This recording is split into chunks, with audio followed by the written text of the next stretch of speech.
Hey, my name's Steve Sanaki, and we're here in Jamison, Bucks County on Tuxet Farm, and we're going to talk about some maple sugaring today.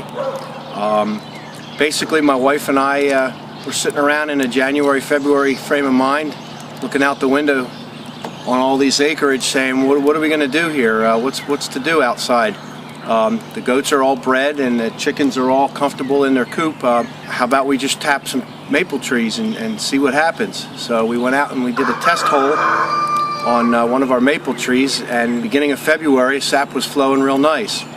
So basically we got into maple syrup and maple sap collection a couple years back. And usually the time frame that it starts in this area of Pennsylvania, southeast Pennsylvania, is sometime around mid-February into early March.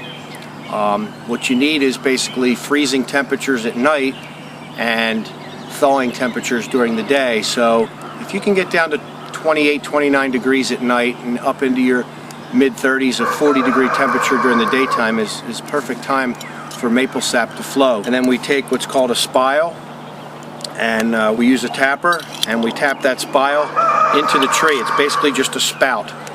We take that spout, tap it into the tree. It's got a small hole in one side that collects the sap, and the sap flows out, and you have a hook here to hang your collection, milk jug, pail, whatever you need, and you collect your sap.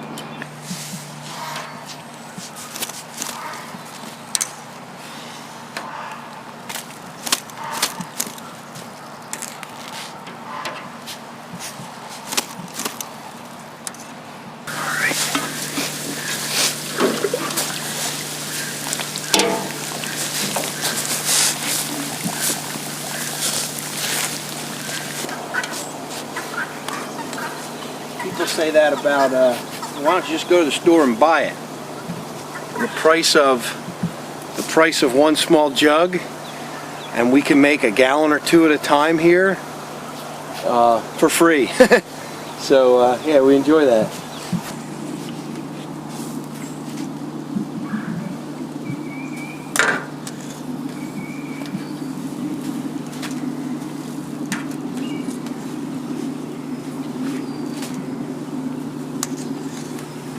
When the maple season starts, earlier in the season produces a lighter amber syrup. As the season progresses, you can go through a medium amber and eventually to a dark amber at the end of the season. The size of the trees and age of the trees also changes the color. Younger trees that are smaller produce a lighter color sap and ultimately syrup, and then the older the trees, they produce a darker colored sap. So we mix old trees and young trees together and usually produce a good medium to dark amber grade of syrup.